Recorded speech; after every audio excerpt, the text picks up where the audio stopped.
So here it is, once again, 2017 Polaris 850 SP.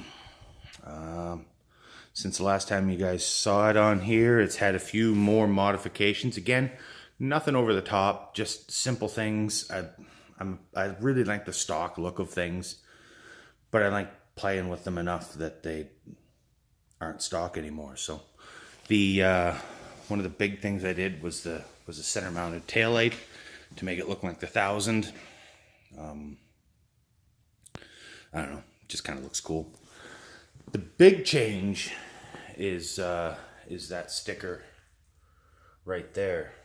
I came from an Arctic Cat 700 that was lifted up to look like a Mud Pro, and there was no bottoming out. Don't get me wrong, there wasn't a lot of power, but there was no bottoming out. There was no issues in that regard. And this thing goes like stink, handles great, but it was too low to the ground, so I bought a 2-inch high lifter lift kit for it. And I gotta be honest with you, it's probably the easiest thing that I've ever installed. As easy as it was to put the rear taillight in, as you've seen in the other video, this kit, it's crazy how easy it is. Like, if you've ever questioned whether or not you can do it yourself, the answer is absolutely yes, you can. The front shocks unbolt. You gotta pull the wheel off. The front shock unbolts, and that's it. That's the bracket. Like, there's two pieces to it.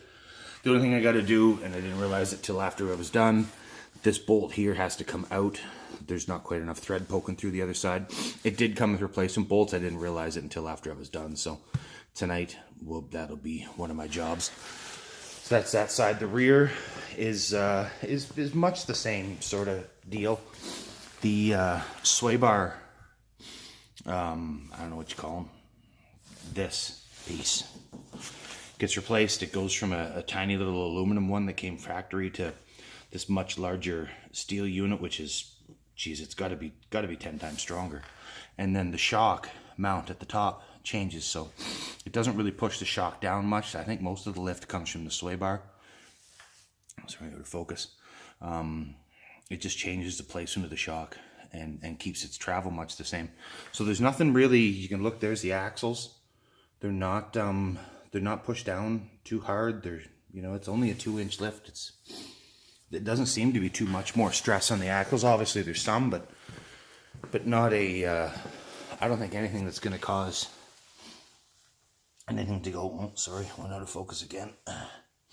Anything that's going to cause anything to go much faster than it would stock, but the overall appearance those are 27-inch tires. Those are the Kimpex Trail Warrior tires. They don't look out of place on the machine. Can I go larger? Oh yeah.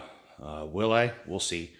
I don't know if I'm into putting a clutch kit on it yet, but for now I'm just going to ride it the way that it is. So instead of being 12 inches to the bottom edge of the footwell, it's 14 inches. It's exactly 2 inches. It's just a great kit. I'm quite impressed by it. So anyhow, folks, there you go.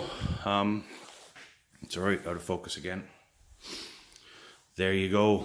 2017 Polaris SP 850 with a 2-inch high lifter lift kit.